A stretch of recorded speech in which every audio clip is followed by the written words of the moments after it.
আসসালামু আলাইকুম রহমতুল্লাহ। দেশ এবং দেশের বাহির থেকে প্রবাসী ভাইরা যারা আপনারা আমার এই ভিডিওটি দেখছেন, আপনাদের সবাইকে অসংখ্য ধন্যবাদ। সম্মানিত ভিউয়ার্স, আপনারা দেখতে পাচ্ছেন জিপসাম ইন্টেরিয়র ডেকোরেশন। খুবই সুন্দর ও চমৎকার একটি সিলিং করা হয়েছে, প্লেন সিলিং। দেখুন ভিউয়ার্স, কতটা সুন্দর ও চমৎকার লাগছে লাইটিং এবং কালার করার পরে। প্রতিটা রুমের ভিতরেই আলাদা আলাদা ডিজাইনের সিলিং করা হয়েছে। আপনারা যারা জিপসাম ইন্টেরিয়র ডেকোরেশন করাতে চান, যারা নতুন বাড়ি করেছেন বা ফ্ল্যাট কিনেছেন, ফ্ল্যাট বাসায় ইন্টেরিয়র করাতে চান, ফ্ল্যাটটা আকর্ষণীয় করে সাজাতে চান, ফ্ল্যাটের সৌন্দর্য ফুটিয়ে তুলতে চান, তারা অবশ্যই আমাদের সাথে যোগাযোগ করবেন। আমরা সারা বাংলাদেশে কাজগুলো করে থাকি। খুবই অল্প খরচের ভিতরে আপনারা এই কাজগুলো করে নিতে পারবেন আমাদের দ্বারা।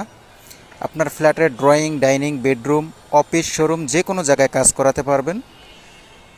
আমাদের কাছে বিভিন্ন ধরনের ডিজাইন পাবেন, হাজারো ধরনের ডিজাইন আমাদের কাছে আছে। দেখুন ভিউয়ার্স, এই ফ্ল্যাটে যে ধরনের কাজগুলি করা হয়েছে খুবই চমৎকার লাগছে। মাত্র 250 টাকা পার স্কোয়ার ফিটে আমরা এই কাজগুলো করেছি। মাল ম্যাটেরিয়াল সব কিছু আমাদের, লাইট এবং তার, এই দুইটা জিনিস আপনার থাকবে, বাকি সব কিছু আমাদের। তো আপনারা যারা কাজগুলি করাতে চান আমাদের স্ক্রিনে দেওয়া নাম্বারে যোগাযোগ করবেন। ধন্যবাদ। আসসালাম।